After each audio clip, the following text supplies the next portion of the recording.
नमस्कार साथियों, मैं महाराज कुमार गुप्ता आपका अपना यूट्यूब चैनल दक्ष स्टडी परिवार में मित्रों स्वागत करते हैं। मित्रों, जितने भी हमारे प्रिय मित्र बीपीएससी टीआरई 4.0 की तैयारी कर रहे हैं, क्लास 9 to 10th या 11th और 12th के माध्यम से मित्रों शिक्षक बनना चाहते हैं, उनके लिए यह वैसे क्लास बहुत ही महत्वपूर्ण होने वाला है। साथियों, बताते चलें कि इस चैनल पर प्रतिदिन रात्रि 8 बजे बीजी के मॉक टेस्ट क्लास लगाए जाते हैं, अतः प्रतिदिन क्लास को आप जरूर ज्वाइन करें और जो भी आपके सगे संबंधित हैं उनको यह वीडियो जरूर शेयर कर दें। साथियों, आज का पहला प्रश्न आपका है, वाद्य वृंद को अन्य किस नाम से जाना जाता है? ए में आपका है वाद्य श्री, बी में वाद्य वादन, सी में वाद्य रस, डी में आपका वाद्य पुकार। और से मित्रों बताइए वाद्य वृंद को अन्य किस नाम से जाना जाता है? साथियों, बताते चलें कि वाद्य वृंद को अन्य नाम जो है आपका वाद्य वादन है। ऑप्शन नंबर बी मित्रों आपका सही है। ठीक है। इसके बाद मित्रों अगले प्रश्न पर ध्यान दीजिएगा, वाद्य वृंद को अंग्रेजी में क्या कहते हैं? बहुत ही महत्वपूर्ण प्रश्न है मित्रों, और यह हमारे क्षेत्र में जैसे बहुत ज्यादा प्रचलित भी है। शादी विवाह या फिर अनदर फंक्शन में भी इसका जैसे प्रयोग किया जाता है कि वाद्य वृंद को अंग्रेजी में क्या कहते हैं? ऑर्केस्ट्रा, क्लारनेट, सिंगिंग ग्रुप या सैक्सोफोन। मित्रों बताते चलें कि वाद्य वृंद को जो अंग्रेजी में बोलते हैं ऑर्केस्ट्रा बोलते हैं। ऑप्शन नंबर ए पर हमारा सही आंसर है। अगला प्रश्न साथियों, वाद्य वृंद को दक्षिण में क्या कहा जाता है? ए में आपको गोटुटम वादन है, बी में वाद्य कचहरी है, सी में वाद्य मंच है, डी में आपका घटम है। जैसे ही मित्रों हम प्रश्न को पढ़ते हैं वैसे आप कमेंट्स में आंसर देना शुरू कर दिया कीजिए, ताकि सभी प्रश्नों का आंसर आपको 100% याद हो जाए, और कोशिश कीजिए कि सभी प्रश्नों का आंसर हम सबसे पहले दें। तो मित्रों बताते चलें कि वाद्य वृंद को दक्षिण में जो कहा जाता है वाद्य कचहरी बोला जाता है। ऑप्शन नंबर बी हमारा सही है। अगला प्रश्न साथियों, नाट्य शास्त्र में बूंद के लिए क्या संज्ञा है? नाट्य शास्त्र में बूंद नहीं वृंद होगा। ठीक है। नाट्य शास्त्र में वृंद के लिए क्या संज्ञा है? ए में आपका वृंद है, बी में आतोद है, सी में कुतुब है, डी में आपका कुशीलव है। मित्रों फट से बताइए कि नाट्य शास्त्र में वृंद के लिए क्या संज्ञा है? तो मित्रों 5 नंबर प्रश्न का आंसर आपका हो जाएगा कुतुब। ऑप्शन नंबर सी हमारा सही है। इस प्रकार मित्रों अगले प्रश्न पर ध्यान दीजिएगा, पाणिनि काल में वाद्य वृंद के लिए क्या शब्द था? पाणिनि काल में वाद्य वृंद के लिए क्या शब्द था? मित्रों बहुत ही महत्वपूर्ण प्रश्न है, और मित्रों बार बार हम बता रहे हैं कि इस वीडियो को आप अपने स्टडी ग्रुप में जरूर शेयर कर दें। आप हमें सपोर्ट करें, हम आपको 100% सपोर्ट करेंगे। ए में आपका मित्रों ऑप्शन है कुतुब, बी में तुर्य है, बी सी में वाद्य वृंद है, डी में आपका बैले है। तो मित्रों फट से बताइए कि पाणिनि काल में वाद्य वृंद के लिए क्या शब्द था? साथियों बताते चलें कि पाणिनि काल में वाद्य वृंद के लिए जो मित्रों शब्द था, इस प्रश्न का आंसर हो जाएगा तुर्य। ऑप्शन नंबर बी हमारा क्या है? सही है। ठीक है। इस प्रकार साथियों अगले प्रश्न पर ध्यान दीजिएगा, विदेशों में ऑर्केस्ट्रा के बृहद रूप को क्या कहते हैं? विदेशों में ऑर्केस्ट्रा के बृहद रूप को क्या कहते हैं? ए में आपका सिम्फनी है, बी में मेलोडी है, सी में हारमोनी है, डी में आपका ओपेरा है। और से मित्रों बताइए कि विदेशों में ऑर्केस्ट्रा के बृहद रूप को क्या कहते हैं? साथियों 7 नंबर प्रश्न का आंसर आपका हो जाएगा सिम्फनी। ऑप्शन नंबर ई पर हमारा सही है। ठीक है। अगला प्रश्न साथियों, गीत नाट्य को अन्य किस नाम से जाना जाता है? फट से बताइए, गीत नाट्य को अन्य किस नाम से जाना जाता है? ए में आपका ओपेरा है, बी में बैले है, सी में गाथा है, डी में आपका नृत्य है। फट से मित्रों बताइए कि गीत नाट्य को अन्य किस नाम से जाना जाता है? साथियों बताते चलें कि गीत नाट्य का जो अन्य नाम है इस प्रश्न का आंसर आपको हो जाएगा ओपेरा, मतलब ऑप्शन नंबर एप्पल हमारा सही है।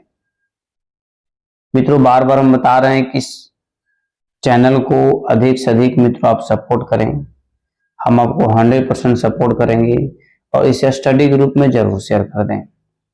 नृत्य नाट्य को क्या कहा जाता है? ए में आपका ओपेरा है, बी में नाट्य है, सी में नृत्य संगीत है, डी में आपका बैले है। और से मित्रों बताइए कि नृत्य नाट्य को क्या कहा जाता है। मित्रों 9 नंबर प्रश्न का आंसर आप कमेंट्स में जरूर दीजिए कि नृत्य नाट्य को क्या कहा जाता है, मतलब अन्य नाम क्या है। साथियों नृत्य नाट्य का जो अन्य नाम है बैले है। ऑप्शन नंबर डी हमारा क्या है, सही है। इस प्रकार साथियों अगले प्रश्न पर बारीकी से केयर कीजिएगा। अगला प्रश्न आपका है कि जॉर्ज नामक लोक संगीत को किसने बनाया? ए में आपका है अमेरिका के निग्रो जाति के लोगों ने, बी में उत्तरी कोरिया के लोगों ने, सी में जर्मनी के लोगों द्वारा, डी में आपको डॉक्टर बी.डी. जॉनसन द्वारा। मित्रों 10 नंबर प्रश्न का आंसर आप कमेंट्स में जरूर बताइए कि जॉर्ज नामक लोक संगीत को किसने बनाया।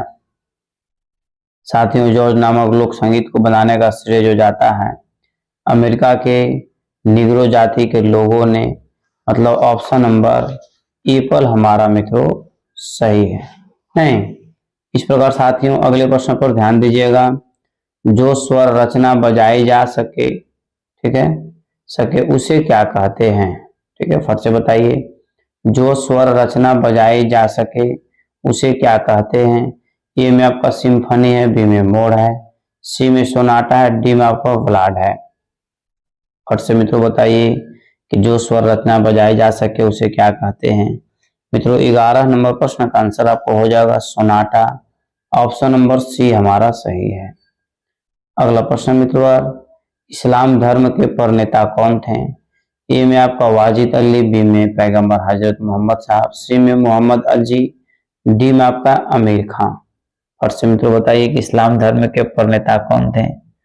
मित्रों बताते चले कि 12 नंबर प्रश्न का आंसर आपका हो जाएगा पैगंबर हजरत मोहम्मद साहब इस्लाम धर्म के प्रवर्तक थे। ऑप्शन नंबर बी साथियों सही है।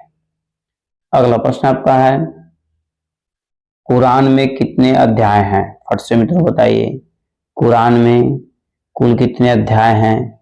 ए में आपका 18 है, बी में 72 है, सी में 108 है, डी में आपका 114 है। मित्रों 13 नंबर प्रश्न का आंसर आप कमेंट्स में जरूर दीजिए क्योंकि यह मित्रों जीके जीएस का भी प्रश्न है और म्यूजिक में भी मित्रों यह प्रश्न बहुत बार पूछा गया है। तो बताइए कि कुरान में कितने अध्याय होते हैं। साथियों बताते चलें कि कुरान में कुल अध्यायों की संख्या 114 है, अर्थात ऑप्शन नंबर डी हमारा क्या है, सही है। ठीक है, अगला प्रश्न साथियों भारत में सूफी विचारधारा क्या विविध प्रचार किसके द्वारा हुआ?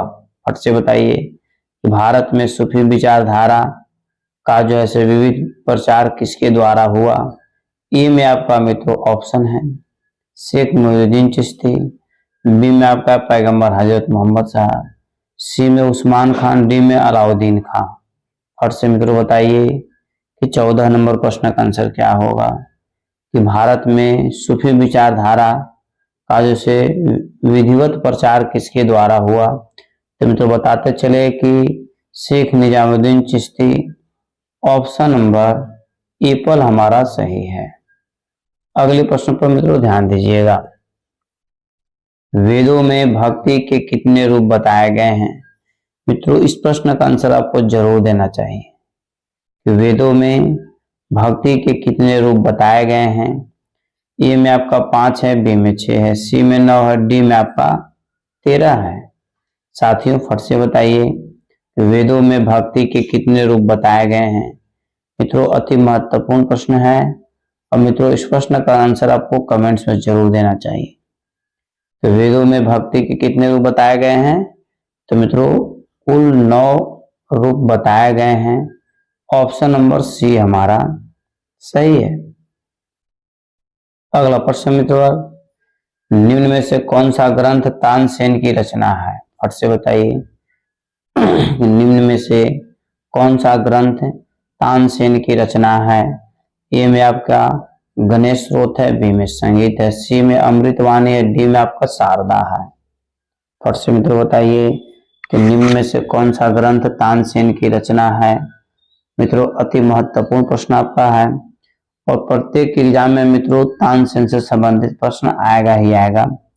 अतः मित्रों कुछ दिन में हम एक ऐसे क्लास लेकर के आएंगे जिनमें सभी संगीतज्ञों का, जो महान संगीतज्ञ हैं, उनके जीवनी पर मित्रों प्रकाश डालेंगे। ठीक है, निम्न में से कौन सा ग्रंथ तानसेन की रचना है, तो गणेश स्रोत। ऑप्शन नंबर ए पर हमारा साथियों सही है। ठीक है, इस प्रकार मित्रों अगले प्रश्न पर ध्यान दीजिएगा। दरबारी राग का आविष्कार किसने किया। ए में आपका अमीर खुसरो, बी में अलाउद्दीन खां, सी में हरिदास, डी में आपका तानसेन है। फट से मित्रों बताइए कि दरबारी राग का आविष्कार किसने किया। मित्रों बताते चले कि 17 नंबर प्रश्न का आंसर आपका हो जाएगा वही जिनका भी हम बता रहे थे कि जीवनी बताएंगे, तानसेन साहब। दरबारी राग का आविष्कार किसने किया, तानसेन। ऑप्शन नंबर डी हमारा सही है। अगला प्रश्न साथियों, धमार ताल का आविष्कार किसने किया। ए में आपका तानसेन, बी में बैजू बावरा, सी में स्वामी हरिदास, डी में आपका सिद्धार्थ खां। फटाफट मित्रों बताइए कि धमार ताल का आविष्कार किसने किया। साथियों बताते चलें कि धमार ताल का जो मित्रों आविष्कार किया गया है उनका श्रेय जाता है बैजू बावरा का। ठीक है, धमार ताल का आविष्कार किसने किया, तो बैजू बावरा। मित्रों बहुत ही बेहद महत्वपूर्ण प्रश्न है। इस प्रकार साथियों अगले प्रश्न पर ध्यान दीजिएगा। अगला प्रश्न आपका है, तान तरंग खां के पिता कौन थे। तान तरंग खां के पिता कौन थे। मित्रों ए में आपका ऑप्शन है तानसेन, बी में निहाल सेन, सी में दबीर खां, डी में आपका तानरस खां। फट से मित्रों बताइए तान तरंग खां के पिता कौन थे। मित्रों बताते चले कि 19 नंबर प्रश्न का आंसर आपका हो जाएगा ऑप्शन नंबर बी, निहाल सेन। तान तरंग खां के पिता कौन थे, तो निहाल सेन थे। ऑप्शन नंबर बी साथियों सही है। ठीक है, इस प्रकार मित्रों अगले प्रश्न पर ध्यान दीजिएगा। राग विलास खानी तोड़ी का आविष्कार किसने किया। ए में आपका विलास देव, बी में विलास खां, सी में तानसेन, डी में आपका बैजू बावरा। और से मित्रों बताइए, और प्रत्येक प्रश्नों का आप अध्ययन कीजिए, इसीलिए हम प्रश्न पहले पढ़ते हैं, उसके उपरांत हम ऑप्शन पढ़ते हैं, ताकि मित्रों आपको कुछ समय मिल जाए कि इस प्रश्न का आंसर क्या हो सकता है। सोचने के लिए समय आपको देना अति आवश्यक है। तो राग विलास खानी तोड़ी का आविष्कार किसने किया। मित्रों 20 नंबर प्रश्न का आंसर आपका हो जाएगा विलास खां। ऑप्शन नंबर बी हमारा सही है। अगला प्रश्न साथियों, अकबर कालीन चांद खां का उपनाम क्या था। जैसे चांद खां जैसे मित्रों अकबर के राज दरबार में रहता था। ठीक है, तो चांद खां का उपनाम क्या था। ए में आपका रंग, बी में दास, सी में चंद्र और डी में आपका शशि। और से मित्रों बताइए, क्योंकि यह प्रश्न बहुत ही महत्वपूर्ण है। अब आपको बताते चले मित्रों कि बीपीएससी टीआरई 3.0 में यह प्रश्न पूछा भी गया था कि अकबर कालीन चांद खां का उपनाम क्या था। तो मित्रों अकबर कालीन चांद खां का उपनाम शशि था। ऑप्शन नंबर डी हमारा क्या है, सही है। इस प्रकार साथियों अगले प्रश्न पर बारीकी से केयर कीजिए और कोशिश करना है कि सभी प्रश्नों का आंसर कमेंट्स में देते चलें। संत सूरदास का कौन सा ग्रंथ प्रसिद्ध है। तो इनमें से कौन सा ऐसा जो ग्रंथ है जो सूरदास के द्वारा लिखा गया है और वह जो है बहुत ही प्रचलित और पूरा वर्ल्ड लेवल पर मित्रों फेमस हुआ। ए में आपका सूर सागर, बी में सूरमणि, सी में है रामायण, डी में है राम भजन। मित्रों 22 नंबर प्रश्न का आंसर आपको कमेंट्स में जरूर देना चाहिए, क्योंकि 2 तो किताब यहाँ पर ऐसे हैं, 3 कहिए, जो सूरदास के द्वारा लिखा ही नहीं गया है। ये तो ऐसे ही डायरेक्ट पकड़ा गया कि सूर सागर, सूरमणि, रामायण या राम भजन। तो मित्रों बताते चलें कि इस प्रश्न का आंसर आपका हो जाएगा ऑप्शन नंबर ए, सूर सागर। ठीक है, अगला प्रश्न साथियों, और इस प्रश्न का आंसर बताने से पहले एक बार हम जरूर आपको बताएंगे, यदि इस चैनल पर साथियों पहली बार विजिट कर रहे हैं तो चैनल को सब्सक्राइब कीजिए और मित्रों अपने स्टडी ग्रुप में इसे जरूर शेयर कर दें। और इसे अपने स्टेटस पर जरूर लगा दिया कीजिए ताकि सभी लोग पढ़ सके और सभी अपने लोग अग्रसर आगे की ओर बढ़ सके। प्रश्न आपका साथियों, गरबा गीतों की प्रथा, ध्यान दीजिएगा, गरबा गीतों की प्रथा किसने शुरू की? मीराबाई, चैतन्य महाप्रभु, सितारा देवी या प्राचीन परंपरा है? मित्रों, गरबा गीत का प्रचलन जो है मित्रों, प्रथा जो शुरू करने वाली, बहुत ही देश के लिए अजुबा जुबा कविता लिखे कृष्ण प्रेमी मीराबाई। ऑप्शन नंबर ए पर हमारा क्या है? सही है। ठीक है, कि गरबा गीतों की प्रथा किसने शुरू की? तो मीराबाई ने। ठीक है, इस प्रकार साथियों ए पर हमारा आंसर क्या है? सही है। नहीं, अगले प्रश्न पर मित्रों ध्यान दीजिएगा। पाणिनि ने मुख्य रूप से किस विषय पर लिखा है? मित्रों, जैसे हम प्रश्न को पढ़ते हैं वैसे कमेंट्स में आंसर देना शुरू कर दिया कीजिए ताकि कम समय में साथियों अधिक से अधिक प्रश्नों का आपको पकड़ हो जाएगा। पाणिनि ने मुख्य रूप से किस विषय पर लिखा है? गीत, व्याकरण, पाणिनि या संगीत?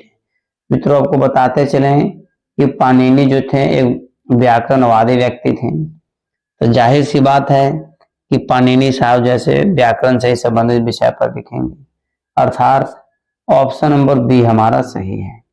साथियों, जब भी एग्जाम में बैठिए या हमारे साथ प्रतिदिन रात्रि 8 बजे क्लास को ज्वाइन कीजिए तो प्रत्येक प्रश्नों पर मंथन कीजिए कि इसका आंसर क्या हो सकता है। ठीक है, ताकि आपको 100% याद हो जाएगा। महर्षि वाल्मीकि ने रामायण की रचना कब की? ए में आपका 500 ईस्वी पूर्व, बी में 10,000 ईस्वी पूर्व, सी में 106 ईस्वी पूर्व और डी में मित्रों 5वीं शताब्दी में। मित्रों, फट से बताइए कि रामायण की रचना जैसे कब मानी जाती है? एग्जैक्ट डेट तो मित्रों आज तक पता नहीं चल पाया, परंतु एवरेज के अनुसार बताया गया है कि महर्षि वाल्मीकि ने जो रामायण की रचना की है आज से लगभग 500 ईस्वी पूर्व है। ठीक है, मतलब ए पर हमारा साथियों क्या है? सही है।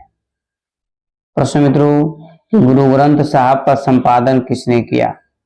गुरु ग्रंथ साहब का संपादन किसने किया? ए में साथियों आपका ऑप्शन है गुरु अर्जुन देव, बी में आपका है गुरु नानक देव, डी में मित्रों गुरु गोविंद सिंह और सी में गुरु गोविंद सिंह और डी में गुरु तेग बहादुर। फट से मित्रों बताइए कि गुरु ग्रंथ साहब का संपादन किसने किया था? तो मित्रों 26 नंबर प्रश्न का आंसर आपका हो जाएगा ऑप्शन नंबर ए पर गुरु अर्जुन देव। गुरु अर्जुन देव ए पर साथियों हमारा सही आंसर है। वात्स्यायन ने कितनी कलाएं कही हैं? ए में 50 है, बी में 11 है, सी में 107 है, डी में आपका 64 है। और से मित्रों बताइए कि वात्स्यायन ने कितनी कलाएं कही है? तो मित्रों 27 नंबर प्रश्न का आंसर आपको कमेंट्स में जरूर देना चाहिए। इतना मित्रों आपको हिंट्स हम जरूर करेंगे कि वात्स्यायन ने कितनी कलाएं कही है। तो जितनी कलाएं के बारे में मित्रों जैसे वर्णन किए हैं वह जैसे एक प्रकार का पूर्ण रूप से स्क्वायर का नंबर है, वर्ग संख्या है। ठीक है, तो इसमें एक ही है जो वर्ग है 64। नहीं, मतलब ऑप्शन नंबर डी हमारा क्या है? सही है। मित्रों, जब भी आप म्यूजिक का क्लास ज्वाइन कीजिए तो एक सिस्टम से याद करिए और प्रतिदिन क्लास को ज्वाइन कीजिए। ललित कलाएं कितनी मानी गई है? ए में 6 है, बी में 5 है, सी में 4 है, डी में आपका 3 है। और से मित्रों बताइए कि ललित कलाएं कितनी मानी गई है? साथियों 28 नंबर प्रश्न का आंसर आपका हो जाएगा ऑप्शन नंबर बी, ललित कलाएं कुल 5 मानी गई है। अगला प्रश्न साथियों, धारण मातृका नामक कला का अर्थ है? धारण मातृका नामक कला का अर्थ है स्मरण बढ़ाना, बी में आपका है गहने धारण करना, सी में यंत्र बनाना, डी में माँ का प्यार पाना। मित्रों फट से बताइए कि धारण मातृका नामक कला का अर्थ है? तो मित्रों 29 नंबर प्रश्न का आंसर आपको हो जाएगा स्मरण को बढ़ाना, डेट मीन्स यादाश्त शक्ति को बढ़ाना। स्मरण मतलब क्या होता है? याद करना। ठीक है, तो इस प्रकार साथियों ए पर आंसर हमारा क्या है? सही है। 30 नंबर प्रश्न पर मित्रों ध्यान दीजिएगा। ट्रम्पेट एक वाद्य है। ट्रम्पेट जो मित्रों वाद्य है किस वाद्य के अंतर्गत आएगा? वाद्य कुल 4 प्रकार का, चारों ऑप्शन आपको दिया हुआ है। घनवाद हो गई, घनवाद, सुशीलवाद, अवनदवाद और तत्ववाद है। और से मित्रों बताइए कि ट्रम्पेट जैसे एक वाद्य है तो किस वाद्य के अंतर्गत आएगा। साथियों 30 नंबर प्रश्न का आंसर आपका हो जाएगा। ट्रम्पेट मित्रों हवा एयर के माध्यम से बजाया जाता है, अर्थात सुशील वाद्य के अंतर्गत आएगा। ऑप्शन नंबर बी हमारा सही है। ठीक है, इस प्रकार साथियों 31वें प्रश्न को बारीकी से क्लियर कीजिएगा। अदा रंग का वास्तविक नाम क्या था। मित्रों एक बात आपको जरूर बताएंगे कि म्यूजिक के क्लास में हम जैसे एक ऐसा टॉपिक बता चुके हैं, एक ऐसा क्लास ले चुके हैं जिसमें सभी संगीतज्ञ के विद्वानों का जिनका जिनका उपनाम या वास्तविक नाम बताया गया है, उस सभी को एक जगह मित्रों आपको हम ऑब्जर्व कर दिए हैं। ठीक है, अतः उस क्लास को आप जरूर ज्वाइन कर लीजिए। अदा रंग का वास्तविक नाम क्या था। फिरोज खां, नौबत खां, मस्तान खां या विलास खां। फट से मित्रों बताइए कि 31वें प्रश्न का आंसर क्या होगा। तो अदा रंग का वास्तविक नाम मित्रों फिरोज खां था। ठीक है, इस प्रकार अगले प्रश्न पर ध्यान दीजिएगा। नेमत खां का उपनाम क्या था। नेमत खां का उपनाम क्या था। ए में आपका आदत है, बी में सब रंग है, सी में सदा रंग है, डी में आपका मन रंग है। मित्रों बताइए कि नेमत खां का उपनाम क्या था। साथियों 32वें प्रश्न का आंसर आपका हो जाएगा सदा रंग। ऑप्शन नंबर सी हमारा सही है। साथियों अगले प्रश्न पर ध्यान दीजिएगा। गुलाम अली का उपनाम क्या था। ए में आपका मन रंग है, बी में सब रंग है, सी में दास है और डी में मित्रों रंगीले है। और से मित्रों बताइए कि गुलाम अली का उपनाम क्या था। साथियों फटाफट कमेंट्स में आंसर दिया कीजिए और कोशिश कीजिए कि सबसे पहले कमेंट्स में आंसर डालें। ठीक है, गुलाम अली का उपनाम क्या था। तो मित्रों 33वें प्रश्न का आंसर हो जाएगा सब रंग। ऑप्शन नंबर बी हमारा सही है। अगला प्रश्न मित्रों ध्यान दीजिएगा कि भूपत खां का उपनाम क्या था। फिर से बताइए कि भूपत खां का उपनाम क्या था। ठीक है, ए में आपका मन रंग है, बी में रंगीले है, सी में रंगारंग है, डी में आपका महारंग है। साथियों फट से बताइए कि भूपत खां का उपनाम क्या था। मित्रों बहुत ही महत्वपूर्ण प्रश्न है और ऐसे ऐसे प्रश्न मित्रों बहुत ज्यादा एग्जाम में आते हैं, अतः जरूर बताइए कि भूपत खां का उपनाम क्या था। तो मित्रों इस प्रश्न का आंसर हो जाएगा महारंग। ऑप्शन नंबर डी हमारा साथियों क्या है, सही है। अगला प्रश्न आपका है तिलक श्याम राग का निर्माण किसने किया। ए में आपका पंडित रवि शिव शंकर, बी में उस्ताद विलास खां, डी में है मित्रों तानसेन, सॉरी सी में तानसेन, डी में आपका श्यामदास। फट से मित्रों बताइए कि तिलक श्याम राग का निर्माण किसने किया। साथियों 35 नंबर प्रश्न का आंसर आपका हो जाएगा Pandit Shiv Shankar. Option number apple हमारा सही है। अगला प्रश्न साथियों उस्ताद गुलाम हुसैन का उपनाम क्या था। ए में आपका मियाँ सबरंग, बी में मियाँ उचपल, सी में चांद खां, डी में तानरस खां। मित्रों फट से बताइए कि उस्ताद गुलाम हुसैन खां का उपनाम क्या था। बहुत ही मित्रों महत्वपूर्ण प्रश्न है, तो इस प्रश्न का आंसर आपका हो जाएगा मियाँ उचपल। ऑप्शन नंबर बी साथियों हमारा सही है। अगले प्रश्न पर मित्रों ध्यान दीजिएगा। हर्री वल्लभ संगीत सम्मेलन प्रत्येक वर्ष होता है, कहाँ होता है। फट से बताइए कि हर्री वल्लभ संगीत सम्मेलन कहाँ होता है। एक संगीत सम्मेलन का आयोजन है प्रत्येक वर्ष मित्रों, इस आयोजन को बहुत धूमधाम से बहुत ही भव्य तरीका से किया जाता है। ए में आपका जालंधर है, बी में मथुरा है, सी में कोलकाता है, डी में आपका अमृतसर है। मित्रों फट से बताइए कि हर्री वल्लभ संगीत सम्मेलन कहाँ होता है। मित्रों 37 नंबर प्रश्न का आंसर हो जाएगा जालंधर। ऑप्शन नंबर एप्पल हमारा सही है। साथियों अगले प्रश्न पर ध्यान दीजिएगा कि कल के कलाकार नामक संगीत सम्मेलन कहाँ होता है। फट से बताइए कल के कलाकार, इसमें क्या होता है कि जो भी नए नए आर्टिस्ट उभर रहे हैं, हमारे सामने आ रहे हैं, उनके हौसला को बढ़ाने के लिए साथियों कल के कलाकार नामक संगीत सम्मेलन कहाँ होता है। ए में कोलकाता है, बी में दिल्ली है, सी में चेन्नई है, डी में आपका मुंबई है। मित्रों फट से बताइए कि 38 नंबर प्रश्न का आंसर आपका हो जाएगा मुंबई। ऑप्शन नंबर डी हमारा क्या है, सही है। ठीक है। अगला प्रश्न साथियों ध्यान दीजिएगा कि इंदिरा कला संगीत विश्वविद्यालय कहाँ स्थित है। ए में आपका गुजरात है, बी में मध्य प्रदेश है, सी में दिल्ली है, डी में आपका महाराष्ट्र है। मित्रों फट से बताइए कि इंदिरा कला संगीत विश्वविद्यालय कहाँ स्थित है। तो मित्रों 39वां प्रश्न का आंसर आपका हो जाएगा एमपी में, मतलब मध्य प्रदेश। ठीक है, मध्य प्रदेश क्या है, सही है मित्रों, इंदिरा कला संगीत विश्वविद्यालय है। इस प्रकार साथियों अगले प्रश्न पर ध्यान दीजिएगा, संगीत का एकमात्र विश्वविद्यालय कहाँ स्थित है। दिल्ली, लखनऊ, खैरागढ़ या बड़ौदा। और से मित्रों बताइए कि संगीत का एकमात्र विश्वविद्यालय कहाँ स्थित है। तो 40वें प्रश्न का आंसर हो जाएगा खैरागढ़। ऑप्शन नंबर सी हमारा साथियों सही है। ठीक है, इस प्रकार हम लोग अगले प्रश्न पर साथियों ध्यान देंगे और बताते चले कि आज का यह अंतिम प्रश्न है। ठीक है, marriage college of Hindustani music के संस्थापक कौन थे। फिर से साथियों बताइए कि marriage college of Hindustani music के संस्थापक कौन थे। ए में बी एन भारतखंडे साहब, बी में बी डी पलुस्कर साहब, सी में पंडित रविशंकर, डी में आपका उस्ताद अलाउद्दीन। फिर से मित्रों बताइए कि marriage college of Hindustani music के संस्थापक कौन थे। तो मित्रों बताते चले कि 41वें प्रश्न का आंसर आपका होना चाहिए पंडित भारतखंडे साहब। ठीक है, B N Bhatkhande. Option number apple हमारा साथियों सही है। नहीं मित्रों, जैसा कि बार बार हम बतला रहे हैं यदि इस चैनल पर पहली बार विजिट तो मित्रों चैनल को जरूर सब्सक्राइब कर लें। और यदि आप state, BPSC, DSSB, NET, KVS, EMIS या फिर मित्रों किसी भी स्टेट लेवल या सेंट्रल लेवल के माध्यम से मित्रों म्यूजिक का शिक्षक बनना चाहते हैं, उसका कोर्स मित्रों परचेज करना चाहते हैं ताकि आपका रिजल्ट 100% हो जाए, तो मित्रों आप दिए हुए नंबर पर मित्रों आप हमसे जरूर कंसल्ट करें, कांटेक्ट करें।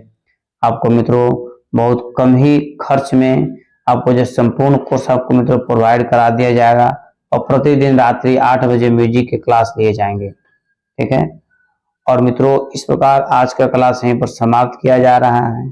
एक बार प्रेम से बोलिए भारत माता की जय।